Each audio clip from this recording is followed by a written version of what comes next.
Tomamos esta mañana 1 Corintios 15. Entonces, están ustedes ya terminando Santiago y van a empezar otro estudio. Y quisiera hoy hablar de lo que es la base de nuestra fe. La esperanza viva. Yo veo en el mundo que hay terror, hay miedo y hay desesperanza, ¿cierto? La gente está desesperada, no saben qué hacer. Y no es en un lugar o otro lugar, y todo el mundo está temblando por tanta caos que está en este mundo. Si uno mira por cualquier lado, hay problemas y las personas mueven de un lado al otro para encontrar tranquilidad, seguridad. Pues en este mundo es muy difícil encontrar nuestra seguridad en un sistema político o buscar la seguridad en armas. El único lugar donde vamos a encontrar seguridad es en el Señor Jesucristo. Él es el que nos da esperanza. Esperanza bíblica es diferente que la esperanza que este mundo da. Esperanza, lo que podemos pensar como nosotros hablamos, es incierto. No sabemos si va a pasar. Espero que mañana sea buen día. Espero que esta semana hay ventas y yo puedo pagar, pero no sabemos lo que va a pasar. Pero cuando hablamos de la esperanza de la palabra de Dios, es seguro, solo es cuestión de tiempo. ¿Cuándo va a pasar? Yo puedo decirles que Cristo viene. No sé cuándo. No vine para dar fecha. No podemos dar fecha, pero puede ser hoy. Es seguro que Él viene. Solo es cuestión de tiempo. La esperanza que tenemos es una esperanza real. Es una esperanza viva porque Él vive. Es lo que vamos a pensar. En 1 Corintios, todo el capítulo habla de la resurrección. Pero son 58 versículos y ustedes no quieren estar tanto tiempo. Entonces vamos a ver una parte de eso. Vamos a empezar en versículo 12 y vamos a ver lo que Dios provee para nosotros en nuestro Señor Jesús. Entonces empieza, los primeros 11 versículos habla de esta base de la histórica. Nuestra esperanza está en hechos históricos. Y luego en versículo 12 él empieza a ¿qué pasa si eso no fuera real? En versículo 12 él dice, pero si se predica de Cristo que resucitó de los muertos, como dicen algunos entre vosotros que no hay resurrección de muertos. Entonces empieza ahora y va a dar una lista de 7 diferentes ideas de lo que pasa. Si es cierto que no hay resurrección, que eso no es posible. Y quiere que pensemos en la grandeza de las promesas de Dios. Piensa, si solo pensamos en algunas de las promesas de Jesús, cuando Él habló a sus discípulos, Él habla a ellos y da algunas promesas. Voy a Solo unas ideas rapidito, no voy a predicar todos estos versículos, pero unas ideas que Él nos da. Él habla de la edificación de su iglesia.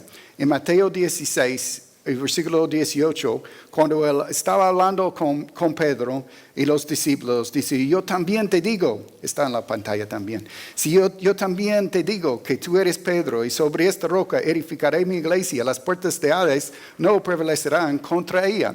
Entonces Él da una promesa que Él va a establecer su iglesia y esa es también nuestra esperanza, ¿cierto? Porque ninguno de nosotros podemos cambiar ni una sola vida. Dios trae gloria a sí mismo en 2 formas. Uno, en la transformación de una persona. Nosotros no podemos cambiar un corazón.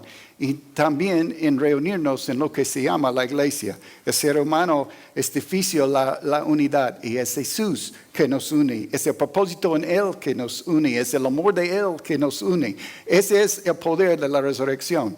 Sin la resurrección, es imposible que Él va a cumplir esta promesa, otra promesa que Él dio a los discípulos, que nosotros hablamos mucho cuando llegamos a un tiempo de funeral. Ni nos gusta hablar de de la muerte, porque nos da tanta tristeza.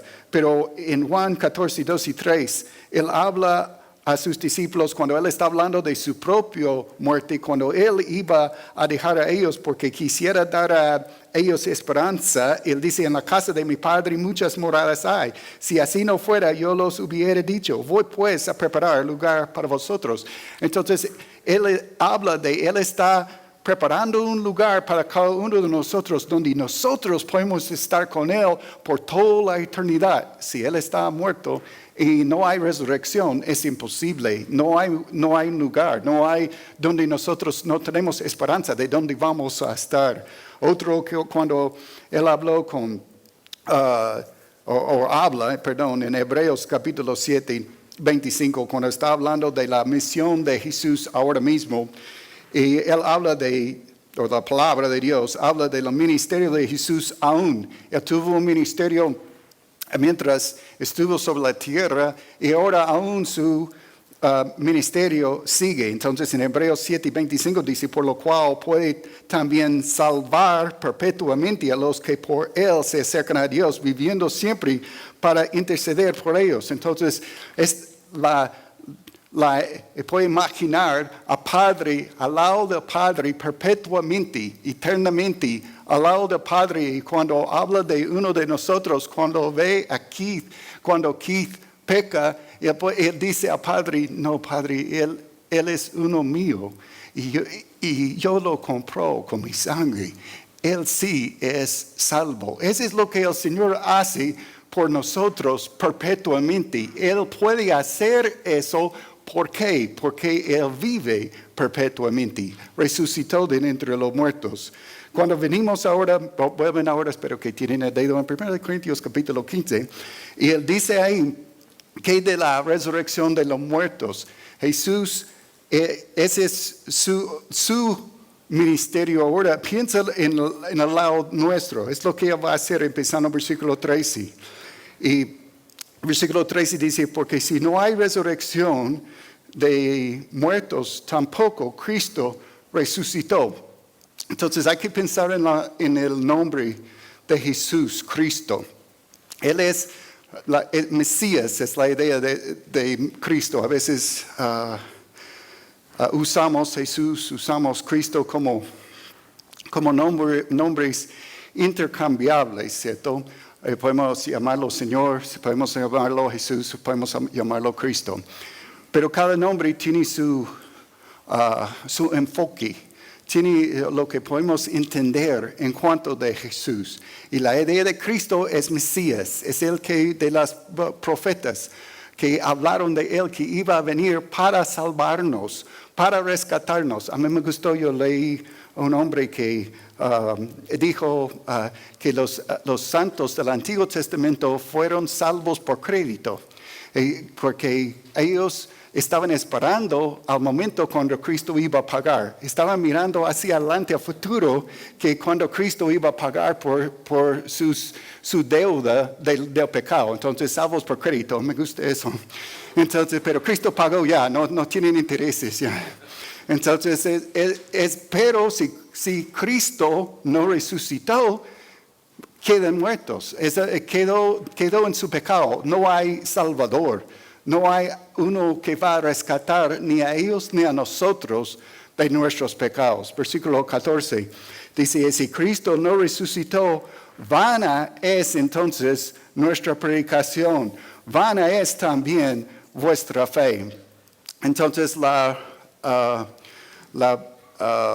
segunda parte de eso es que no cambia vidas, porque dice que, número 2, es que si Cristo no resucitó, entonces es nuestra predicación. No va a hacer un cambio en la vida de ninguno. Y luego dice, vana es nuestra fe. Somos hallados falsos testigos de Dios, porque hemos testificado de Dios que Él resucitó a Cristo, al cual no resucitó, si en verdad los muertos no resucitan. Entonces hay una lista de un lado las consecuencias, hay una lista de 7, y hay una lista de los 7 verdades que está al otro lado porque la verdad es que no es así, ¿cierto? Entonces estamos hablando si no fuera posible. Entonces, primero es no Mesías, pero sí resucitó, entonces sí tenemos un Salvador.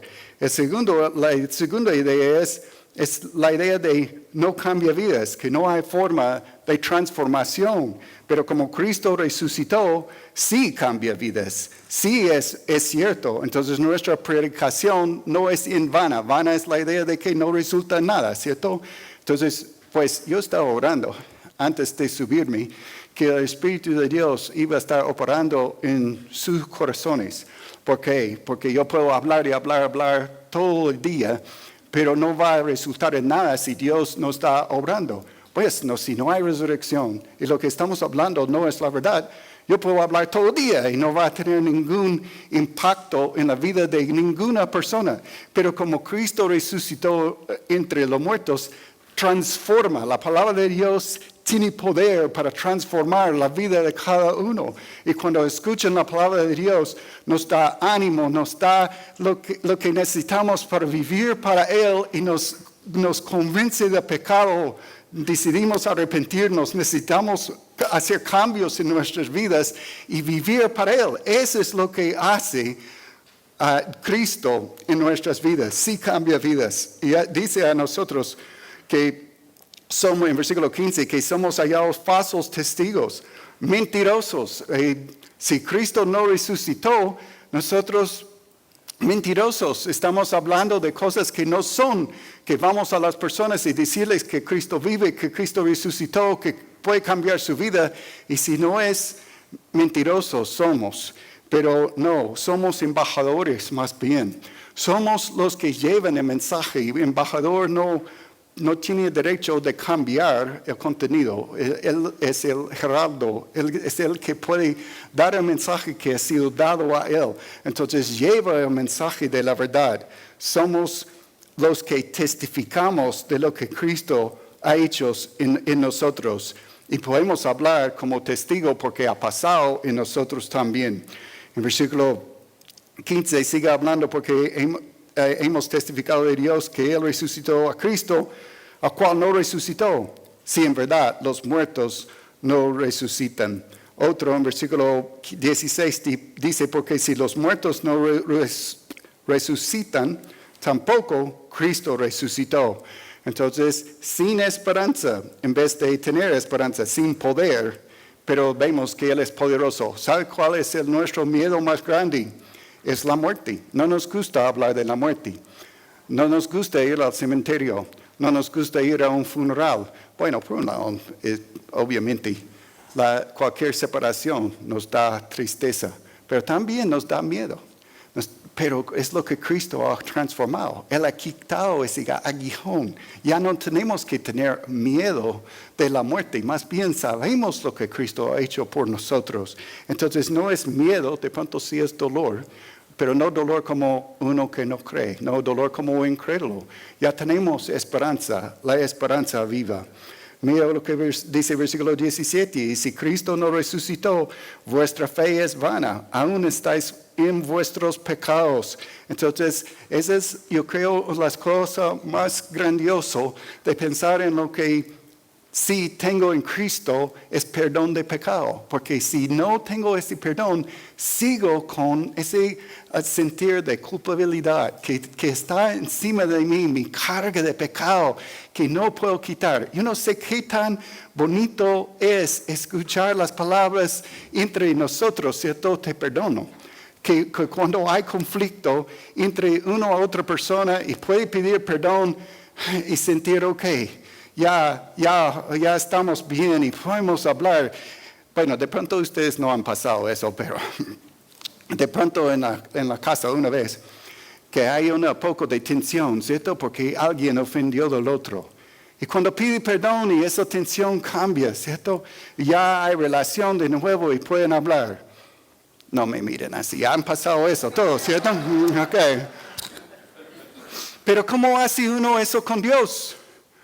¿Cómo va a acercarse a Él para tener su pecado perdonado? Solo por Cristo, solo porque Él resucitó. nos seguimos con esta carga, nos seguimos separados de Él, más bien libres. Wow, cuando cantamos esas canciones que hablan de la libertad que tenemos en Cristo es porque ya Él quitó esa carga que tenemos encima y todo lo que está bloqueando nuestra relación con Él, ya podemos comunicar con el Dios del universo y ya estamos libres. Wow. Entonces, versículo 18 dice, entonces también los que durmieron en Cristo perecieron.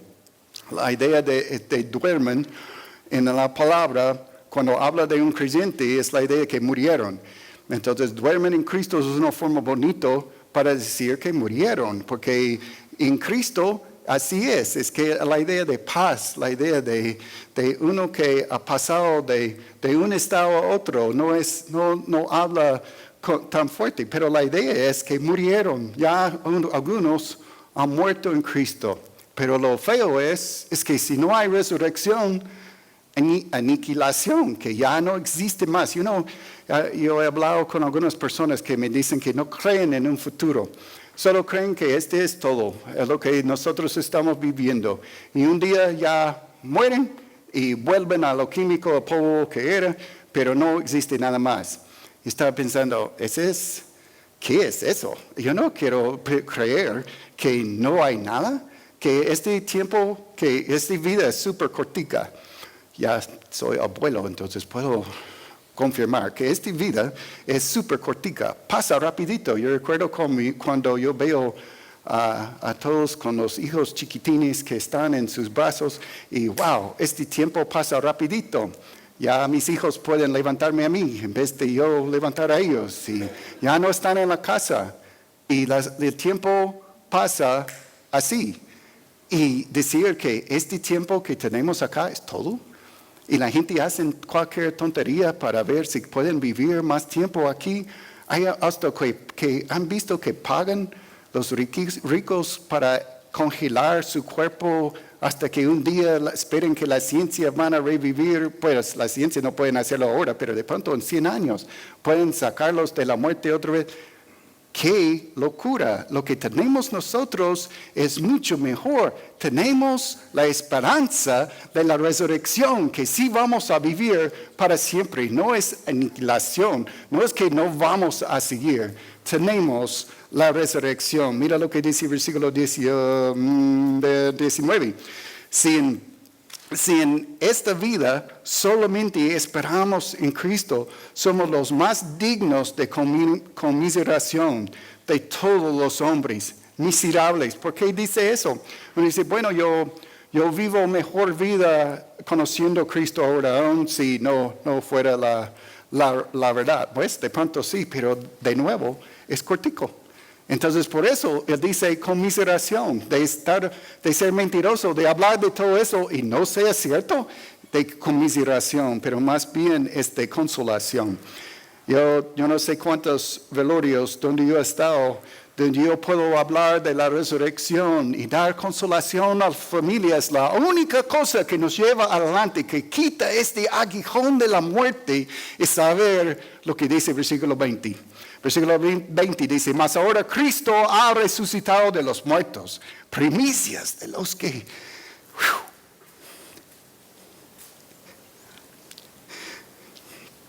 Primicias de los que durmieron es hecho.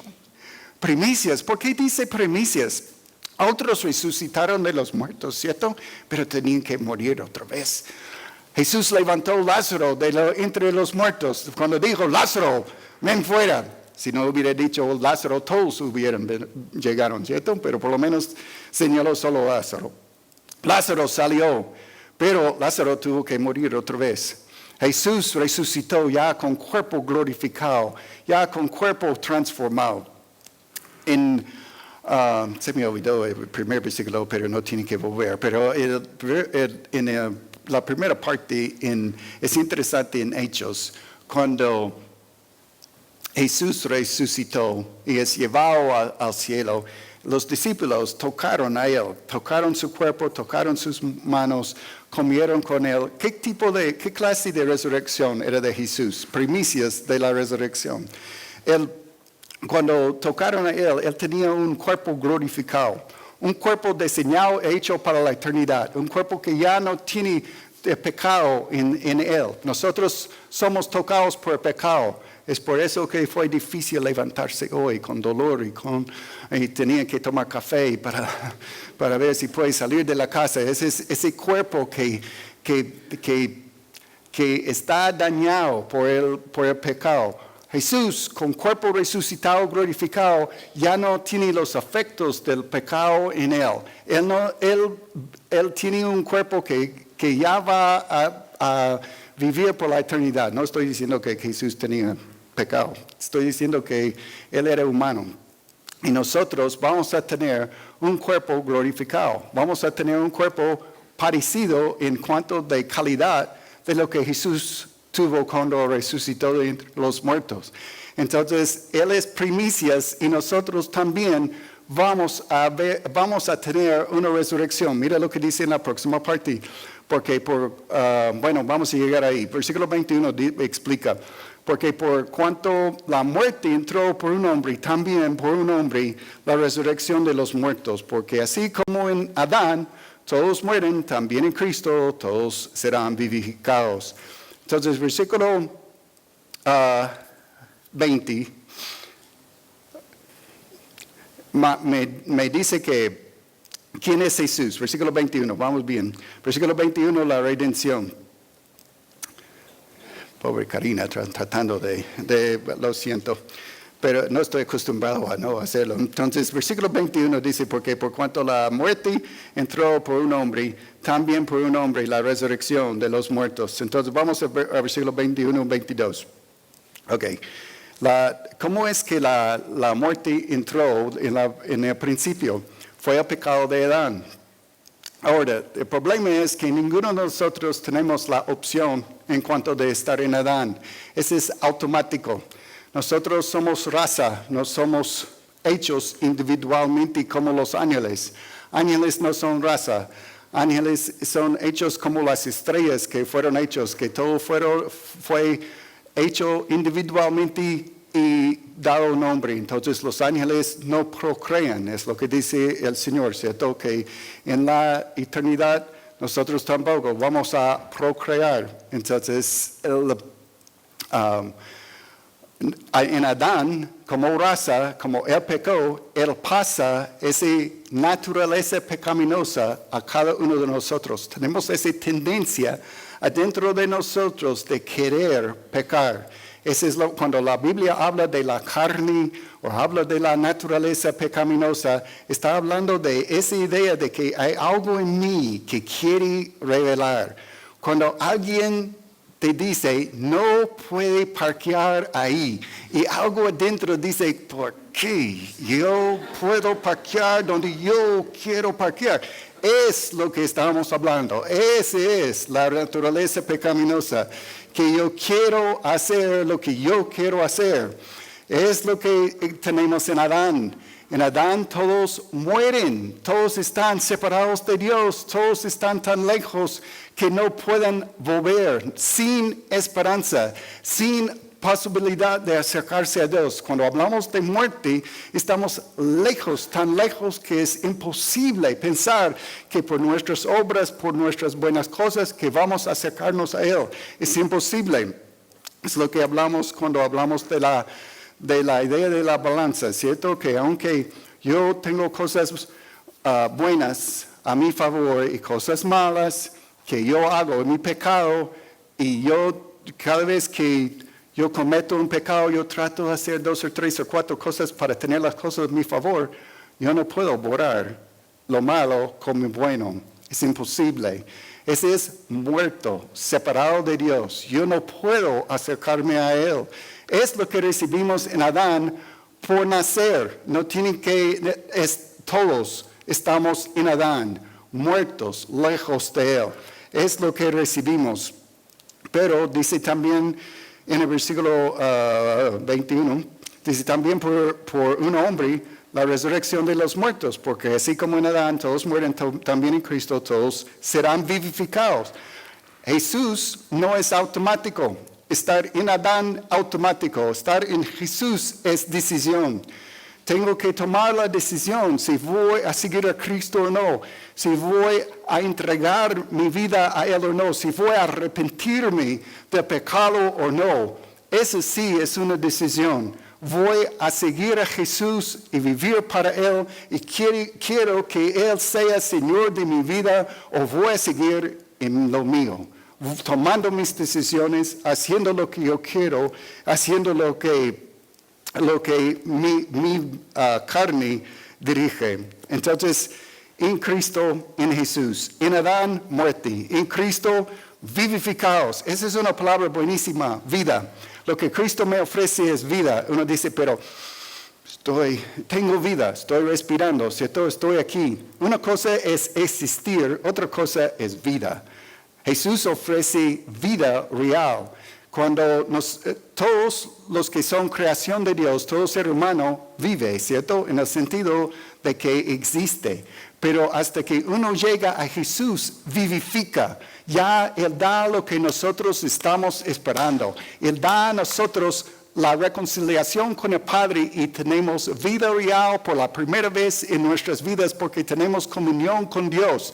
Y Él llena nuestras vidas con el amor de Dios y también tengo lo que es el fruto del Espíritu en mi vida, lo que todos están buscando, gozo, paz, amor. Es lo que es lo real en mi vida, ese es vivir. Ya por la primera vez en conocer a Cristo tengo vida. Vivo porque Cristo me vivifica. Esa parte es decisión. Tengo que decidir. Ahora versículo 23, yo creo, voy. Pero cada uno en su debido orden, Cristo las primicias, luego los que son de Cristo en su venida. Entonces habla de una serie de eventos que no vamos a hablar esta mañana. Habla de cómo Cristo resucitó de entre los muertos y habla de cómo nosotros vamos en el momento preciso. Algunos van a resucitar en el momento cuando Cristo viene por la segunda vez. Algunos van a ser llevados en este mismo momento. Algunos van a ser resucitados al final. Hay varias resurrecciones. Pero los que estamos en Cristo vamos a estar resucitados cuando Él viene. Vamos a estar en su presencia para siempre. Ahora, versículo 24. Dice, luego el fin, cuando entregue el reino de Dios al Padre, cuando haya suprimido todo dominio, toda autoridad y potencia. Ok, solo voy hasta versículo 28, entonces voy a leer todo para que vean cómo está compuesto, ¿ok? Versículo 25 ahora, porque preciso es que Él reine hasta que haya puesto a todos sus enemigos bajo sus pies. El postrero enemigo que será destruido es la muerte, porque todas las cosas las sujetó debajo sus pies. Y cuando dice que todas las cosas han sido sujetadas a Él, claramente se exceptúa aquel que sujetó a Él todas las cosas. Pero luego que todas las cosas le estén sujetas, entonces también el Hijo mismo se sujetará a que le sujetó a Él todas las cosas para que Dios sea todo en todos. Entonces, ¿qué quiere decir eso? ¿Quién es Él que hizo Él y Él hizo el otro? Ok, vamos a pensarlo. ¿Listos? Ok. Lo que Dios está haciendo en Cristo es que Él está entregando este dominio. Jesús ganó por la resurrección, por la cruz y la resurrección. Él ya tiene dominio. Él está marchando. Me gustó la canción del coro. El ejército de Dios está marchando. Estamos ganando la batalla. Gloria, gloria, aleluya. Ahí estamos viviendo nosotros en este momento. Hay un reino espiritual que estamos ganando.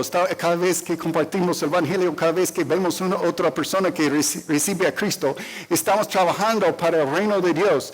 Y llega un momento cuando Jesús va a reinar sobre la tierra. Él va a establecer su reino por 1000 años. Y aún al final hay un momento cuando hay una rebelión contra Jesús. ¿Por qué? Porque después de 1000 años el Satanás va a ser soltado, él va a estar amarrado, atado, echado en el abismo, pero tiene una oportunidad más al final de los 1000 años, donde él va a llevar una rebelión más contra el Hijo de Dios. Y uno dice, pero ¿por qué los hombres van a rebelar? Yo creo eso demuestra qué tan malo es el hombre, qué tan rebelde es, que aún con Jesús, con perfecta justicia, al final de este tiempo va a haber otra rebelión, pero Jesús va a ganar. Entonces, mira todo lo que el domingo. Es la primera vez que alguien me cortó. Ok. Entonces, hay algo importante, si yo puedo recordar. Ok, listo. Vamos, versículo 25. Dice que estamos hablando del reino, estamos hablando de cómo Jesús vence, ¿cierto? Empieza en versículo 24, hablando de dominio, que Él va a entregar este dominio, autoridad y potencia. Y luego, primera parte es todos sus enemigos. Jesús va a ganar, solo para que, pues, supuestamente no uno debe dar la conclusión antes de que ven toda la película, pero quiero decirles que al final Jesús va a ganar. Él va a ganar sobre todos sus enemigos. Él gana, él tiene todo poder y todo dominio. Él gana él es vencedor contra sus enemigos, es vencedor contra la muerte. La muerte será echado también en el lago de fuego. No va más muerte, no va más enfermos, no más entierros, no hay más velorios, no hay más hospitales. Qué bueno, ¿no? Que un día no vamos a preocuparnos más por dengue, por nada más. No tenemos que andar con spray. No, yo no creo que habrá mosquitos, los zancudos, espero que no. Entonces, vamos a estar ahí y no hay más muerte. Él vence la muerte. Y luego el vencedor es exaltado. Eso es lo que vemos en Cristo. Que el Padre exalta a Jesús, ¿cierto? Él es exaltado porque fue obediente. Pero luego al final uno puede decir, pero pareciera en el versículo 28 que Jesús es inferior a Dios Padre, que Él entrega al final a todo a Dios Padre. Es la idea, que Él que sujetó. Entonces, mira cómo el Padre sujeta todos los enemigos bajo Jesús. Exalta a Jesús. Y recuerda, Dios no comparta su gloria con nadie, pero Él exalta a Jesús y tiene un nombre sobre todo nombre. Y luego al final del tiempo Jesús también luego sujeta todo, incluyendo a sí mismo, a Dios Padre. Uno dice, pero Él no lo hace inferior. No, esa es la belleza de la Trinidad. Esa es la Trinidad operando en su perfección desde la eternidad pasada. El Hijo estaba sometido a su Padre, y aún sobre la tierra Él siempre hizo la voluntad de su Padre. Es la Trinidad funcionando a la perfección, porque al final del tiempo no hay competencia entre Padre e Hijo. Él más bien con gozo da todo a Padre otra vez y siga bajo el Padre en perfecta comunión, en perfecta paz, en perfecto amor. Nunca cambia desde la eternidad pasada hasta la eternidad futura. Ese es lo que tenemos en nuestro Señor Jesús, porque Él venció y no hay conflicto. Nunca hubo conflicto y nunca habrá conflicto, porque Cristo es parte junto a Dios mismo con el Padre, con el Espíritu Santo. No es que Él es inferior, es imposible. Él es el vencedor. Él es el que nos da vida. No tenemos que temer la muerte. No tenemos que temer mañana. Jesús resucitó. Él es el vencedor. Nosotros no somos mentirosos. Somos embajadores y tenemos el mejor mensaje de todo el mundo. Cristo vive y puede darte a ti vida también. Vamos a orar. Padre, gracias que nosotros estamos aquí porque Cristo murió por nosotros. Estamos aquí, Señor, porque tú eres el que da vida a nosotros. Gracias, Señor, que nosotros podemos proclamar un mensaje real. Gracias, Señor, que has transformado nuestras vidas y somos testigos de lo que has hecho y lo que eres. Padre, ayúdanos a confiar en ti cada día más. Ayúdanos a basarnos nuestras vidas en la roca que es Jesucristo. Ayúdanos, Señor, a proclamar a los demás porque Cristo vive en Jesús.